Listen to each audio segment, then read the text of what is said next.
Nagakeessan akkam basaasaa biyyi maatii an qulqullee baay'een barbaanne maatii mana barumsaa kana kan hojjechiiste Beetlee waan taateef itti galuun barbaanne ishee kunaa eegalu wanti guddaa dhaamsi an isinii qabu hundumti keessan akka beektan hiyyuma keessatti dhalannee hiyyuma keessatti guddannee amma immoo hiyyummaa ijoollee keenyatti dabarsaa jira. Faayidaan yeroo booddee naannoo kanatti baramaa dhufe kun ijoollee keenya mul'ata qabaatanii barumsatti cimanii akka addunyaatti achi ba'an kan godhaa jiru miti. Kun immoo cabuu kan danda'u barumsaan. Amma gaafa bashaashaan dhufnee ilaallu akkasii yaaddanii seenaa hin gammannas hin gaddinas hin kofallas hin boonyas fuula keessan gaafa agarru mana keessan gaafa agarru waa baay'eetu keessa deemaa jechuudha. Akka namaatti hunda diiganii akkas bareechan baay'ee gaarii ture. Akkas gochuun immoo hin danda'amu. Keessattuu dargaggoon ijoolleen. Addunyaan akkasii yaaddan miti. Halkanii guyyaa carraaqee fiigee jireenya ofii fooyyeessee ijoollee ofiif waan bifata. Inni keenyaa kun ijoollee godhateetu carraadhaan guddattee carraan guddinaan jiru addunyaan jijjiiramee jira. Maatiin ijoollee isaa irratti xiyyeeffatee hojjechuu hin danda'u taanaan mana barumsaa ergee barumsa isaanii hordofuu hin danda'u taanaan boromtuu isaanii amma kan bade kana abdiin qabni ta'uusaa arguu hin danda'amu. Manni barumsaa 35ffaadha kan adda duree keenyaan ijaarame.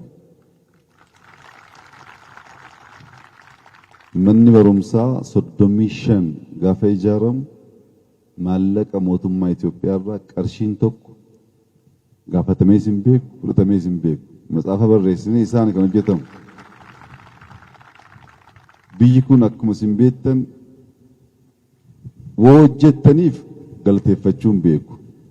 Woo hojjechuu dhiistan maaliif hin hojjettan jedhee immoo gaafachuu hin beeku. Hojiin daandii baay'ee gaariidha. Hojiin mana barumsaa baay'ee gaariidha. Kana keessaa namni 100 namni 1000 baanaan nu ga'a. Kanaaf ijoollee keessan xiyyeeffadhaatii hojjedhaa. Sheekoliin naannoo kanaa beektota waan baay'ee beeku har'a dhiisaati. Bara sabayyummaa keenyaa baay'ee beekanii nu barsiisanii jiru.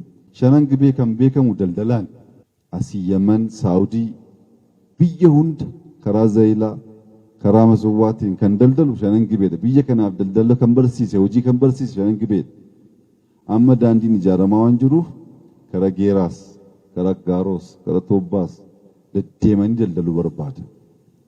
Daldaluu qarshii fiduu ijoollee barsiifachuu walii gadi fiiguu taa'uun gaarii miti.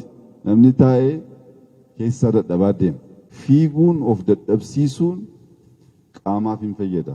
Namni fayyaatee cimee diinarraas fiigee of hambisuufis fiigee diina qabachuufis fiizikaalii cimaa ta'uun barbaachisaa waan ta'eef ijoolleen sabiyyii bakka kuphaatti taphattan hojjetamee jira.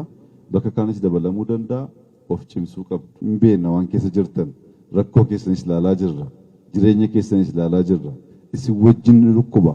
Garuu jijjiiruuf immoo hojii barbaada. Jijjiiruuf immoo bakka hunda waliin ga'uu barbaada. As dubboo fiduun hin danda'amu waan ta'eef Aggaaroo amma ta'e jijjiirama argeen jira.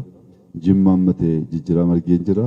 Jijjiiramni Jimmaaf Aggaaroo Geeraa osoo hin ga'iin dhaabbatu garuu jabaachuu keessan isinirraa eegama. Jabaadhaa isin arguu kootti baay'ee gammadeen jira.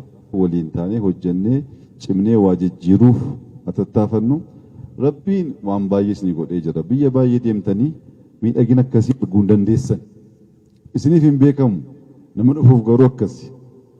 Uumamaan badhaatuudha, bareedduudha. Rakkoo kan ta'e namatu hojii hojjechuu jibbe.